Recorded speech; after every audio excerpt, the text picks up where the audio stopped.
Sudbina jednog naroda često se lomi tokom dugog procesa određenih događaja.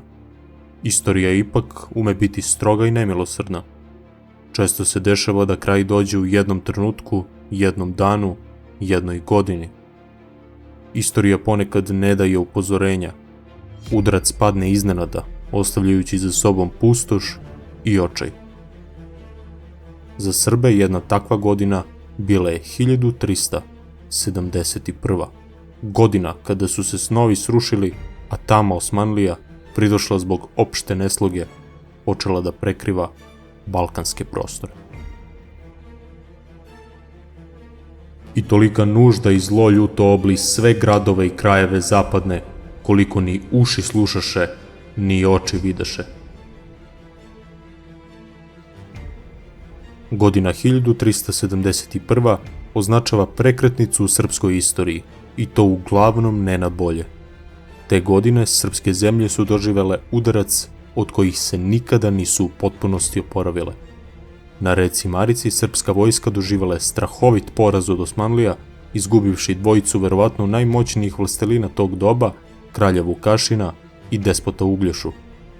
U trenutku kada je bila potrebna jaka ruka da spreči osmansko napredovanje, srpska država ostala je razjedinjena, bez jasnog vođstva i strateške vizije.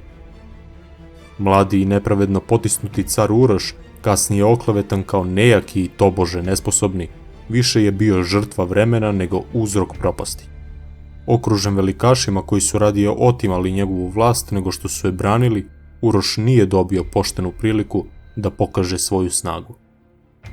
Njegova prerana smrt, a samim tim i smrt primarne grane vladajuće dinastije, ostavila je prazninu koju niko nije mogao skroz da popuni, a u toj senci neizvesnosti srpske zemlje koračale su u susret svojoj najvećoj tragediji.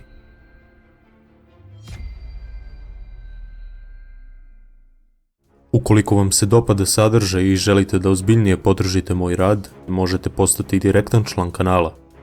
Članstvo vam donosi posebne pogodnosti. Prvi saznajete koje teme spremam, dobijete elektronske knjige, posebne značke i smajlije, kao i mogućnost da kroz ankete utičete na sam rad kanala. Sve pogodnosti možete vidjeti klikom na ovo dugme ispod videa. Hvala vam na podršci.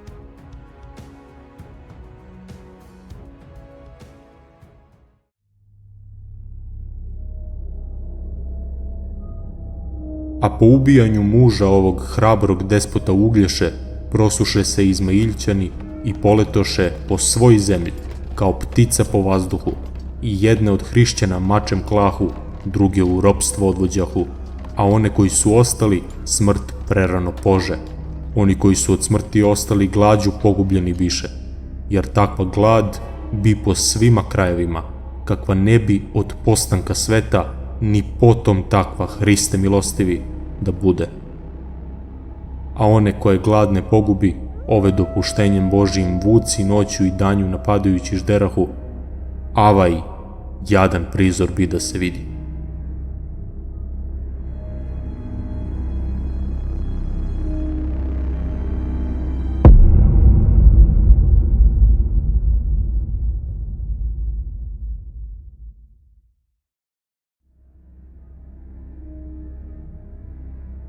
Pre toga, u februaru 1371. rođeni brat srpske carice Jelene i ujak srpskog cara Uroša, bugarski car Jovan Aleksandar, umire u Velikom Trnovu sa oko 70 godina. Dinastija Nemanjića je u njemu izgubila bitnog saveznika. Južni car Simeon Uroš, koji je vladao Epirom i Tesalijom, najverovatnije umire u toku iste godine. Nasleđuje ga sin Jovan Uroš, koji se par godina kasnije povlači i monaši. On će biti četvrti i ujedno posljednji srpski car iz dinastije Nemanjića. Osta zemlja od svih dobara pusta, i ljudi, i stoki, i drugih plodova, jer ne bi kneza ni vođe ni nastavnika među ljudima, ni da ih izbavlja, ni da ih spasava, no svi se ispuniše strahom izmailćanskim, a srca hrabra junačkih ljudi u najslabije srca žena pretvoriše se. U to vreme i srpske gospode sedmi mislim rod kraj primi. I u istinu, tada živi oglašavahu za blažene one koji su ranije umrli.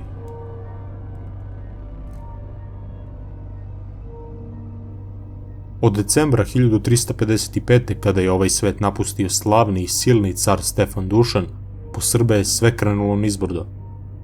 Isto kao što je imperija Aleksandra Velikog propala nakon njegove iznenadne smrti 323. godine pre Hrista, tako je i Dušanova, ili bolje rečeno, Nemanjićka država počela da puca po svim šavovima.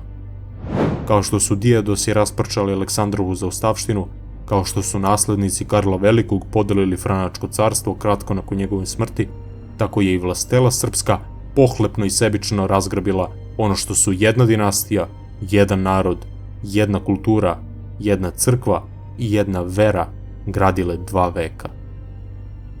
Novom vladaru, 18-godišnjem caru Stefanu Urošu V, pao je pretežak krst na leđa, teži i od njega samog.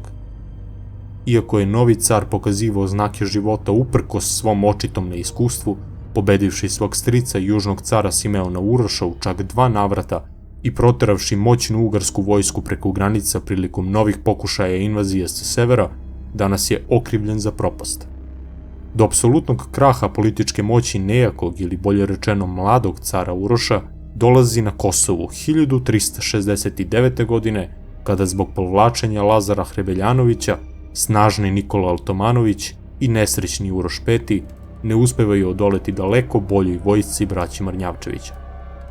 Nakon tog poraza car je zarobljen i sklonjen sa političke scene, a za naslednika Nemanjićkog prestola je postavljen Vukašinov najstariji sin Marko Mrnjavčević, u narodu poznat kao Marko Kraljević. Međutim, nakon sudara vlastele na Kosovu, došlo je do basnoslovnog rasta moći, a uz to i pohlepe braća Mrnjavčevića, koje će im se na kraju obiti o glavu.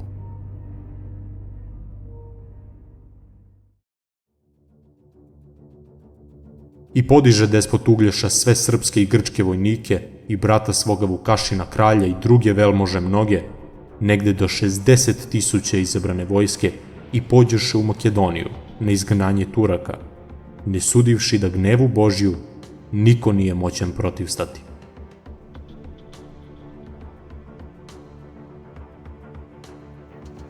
Mislivši da je prilika bila povoljna, Mrnjavčević kreće u proterivanje Osmanlija iz Evrope. Glavni cilj, zauzeće Adrianopolja, prestonica Osmanskog carstva, koji će kasnije postati poznata kao Jedrene. Vukašin, koji se sa sinom Markom nalazio pod Skadrom gde je pripremao napad na snažnog Nikolu Altomanovića, dolazi na poziv mlađeg brata. Svi prethodni planovi protiv župana Altomanovića su morali biti odloženi. Iako nije potpuno jasno da li je Murat zaista bio zauzet ratovanjem u Aziji, te je to bio površni razlog polaska u rat, ta teorija je uglavnom prihvaćena. U svakom slučaju, Srbi su imali daleko brojniju i bolje opremljenu vojsku koja je na otvorenom polju gotovo sigurno mogla otresti snage rumelijskog Beglerbega, Lala Šahin Paše. Lukavost Turaka, koja je došla do izražaja i u vreme cara Dušana kod Stefanijane, našla je svoj put i na obali reke Marice. Umor vojske kralja Vukašina, koja je bez dužeg odmora konstantno marširala od Skadra do Marice, zasigurno je igrao bitnu ulogu u ovom događaju. Starac Isaija preteruje u proceni od 60.000 vojnika. Prema savremenim naučnim istraživanjima, vojska braće Mrnjavčevića nije mogla brojati više od 20.000 vojnika. Isto važi i za Turke, koji su u svojim izvorima brojke poraženih svesno uvećavali, a svoje bezobrazno umanjivali, ne bi li kako povećali značaj same bitke. Iako se često, zahvaljujući lošem kritičkom sagledavanju istorijskih izbora, provlači cifra od oko 800 do 1000 osmanskih vojnika, to jednostavno nije bilo moguće. Turaka je sigurno bilo nekoliko hiljada, dok se pominje i cifra od najviše 10.000 duša. Iako je i dalje upitno da li je Murat zaista bio zauzet ratovanjem van balkanskog i evropskog prostora, sigurno je da jedan car ne bi ostavio tako moćnim i ugroženim hrišćanskim neprijateljima prestonicu svoje imperije nebranjenu i na dohvat ruke. Vojske Vukašina i Uglješe su se sastale nedaleko od Marice. Plan je bio preći reku i napasti Adrianopolj. Od tog poduhvata delila ih je samo jedna noć.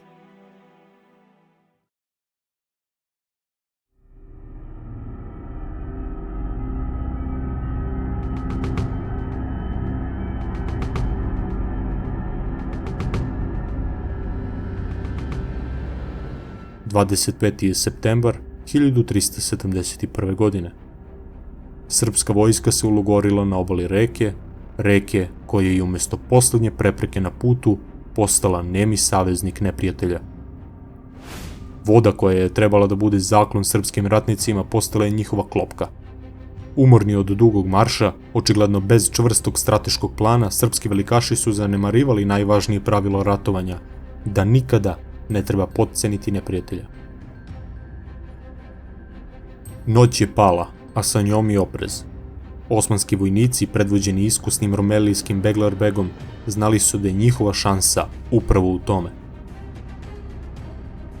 U toku noći, kada su se srpski vojnici najmanje nadali, tišinu je presekao zvuk bitke, ne najavljene, već iznenadne i nemilosrdne. U turskim izvorima, kao i u potonjim srpskim spisima nastalim pod turskim uticajem, razlog poraza bilo je opijanje. To se ne spominje u primarnim srpskim izvorima, kao na primjer kod starca Isaije, niti je ta teorija iole ozbiljnog karaktera.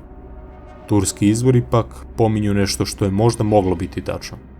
Prema njima, Mrnjavčevići iz nekog razloga nisu postavili stražu, a vojska nije pokazivala opreznost, što nije bilo karakteristično za već dokazano disciplinovanu armiju. 26. je septembar 1371. godine, tek nešto posle ponoći. Turska vojska upada preko reke sa 3 pravca, opkoljava srpski logor, a jeziva smrt i propast koja se naizgled činila nemogućom, došla je brže od prvih sunčevih zraka ovog mladog jesenjeg dana. Te ne izgnaše, no sami od njih ubijeni biše, i tamo kosti njihove padoše i nepogrebeni ostaše, i veoma mnogo mnoštvo jedni od oštrice mača umreše, a drugi u ropstvo odvedeni biše, neki od njih spasoše se bekstvom i dođoše. Uglješa je poginuo u borbi, a Vukašin se, kako se pretpostavlja, udavio u reci pri pokušaju da spasi svoju glavu. Retko ko je preživeo. Kralj i despot Srbije su izgubili živote, a mladi kralj, odnosno kraljević Marko, bio je prinuđen da spašava po Makedoniji ono što se spasti može.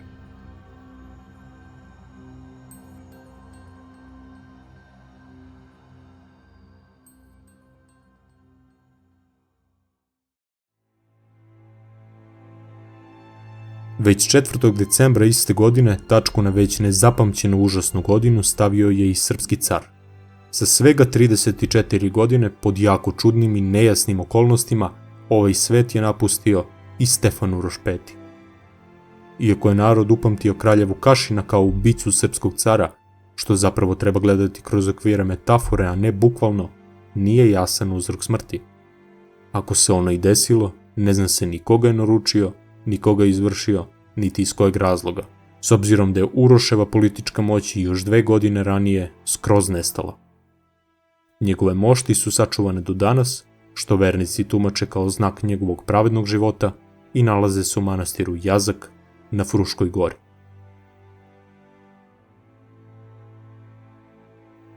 Ono što na kraju možemo pouzdano reći jeste da gore i bolnije godine tokom cele srednjovekovne srpske istorije verovatno nije bilo, kako je narod u ostalom i upamtio.